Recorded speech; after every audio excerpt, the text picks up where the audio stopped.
Morning, everyone. We are on day 14 of our Minute Bible Verses.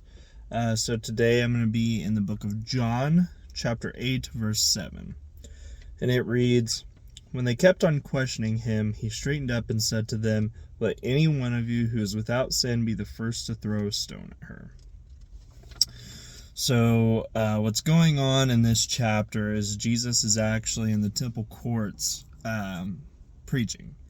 And a group of Pharisees bring up a woman who was accused of adultery. And they basically tell Jesus, hey, by old Moses law, we are to stone this woman. And they keep questioning him, essentially trying to trip him up in his teachings. And what Jesus says to them is the verse we just read, "Let any of you who is without sin be the first to throw a stone at her." And then after he said that, people began to peel away as they realized that they also were sinners, to where finally it was just the woman and Jesus standing there.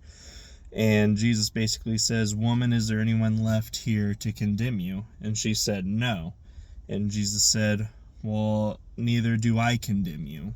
And then he says, "Go forth and don't sin anymore." And she left. So really what this verse is trying to say is it's used a lot to talk about how we shouldn't judge or condemn others because we are sinners as well, which is true.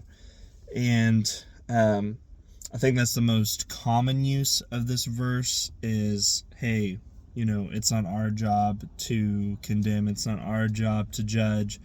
That's God and Jesus' job. However, I think there's a little bit of a deeper meaning to this verse in that really, if you look at the relationship that we're supposed to have with Jesus, Jesus doesn't want to condemn us. He doesn't want to send us to hell. He doesn't want to not have this relationship with us. And really, for him, he's always there ready to start that relationship with us. He's always got the open path for us there.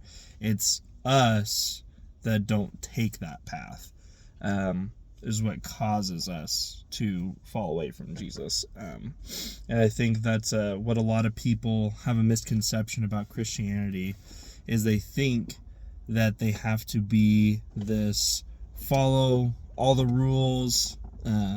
You have to listen to everything that you're told in Christianity, or else Jesus is going to send you to hell. And that's not what Christianity is about. Christianity is about having this relationship with Jesus, knowing that no matter what we do here on earth, we're always going to be sinners. We're always going to be insufficient to make it to heaven on our own, and that the only way for us to go to heaven is to believe that Jesus died for our sins and basically paid the price for us to go to heaven. He loves us that much that they knew that we couldn't make it there ourselves, but he wants us there. So he sacrificed himself so that we could be there. And there goes without saying that there are certain rules and things that Christians do follow, but it's one of those things, I think, when you do surrender yourself to Jesus, you naturally start to follow them just because you try to be a better person. You really do try to help people next to you. You do want to follow that righteous path and live in God's image. So, yeah, that's our verse for today. Thanks for watching.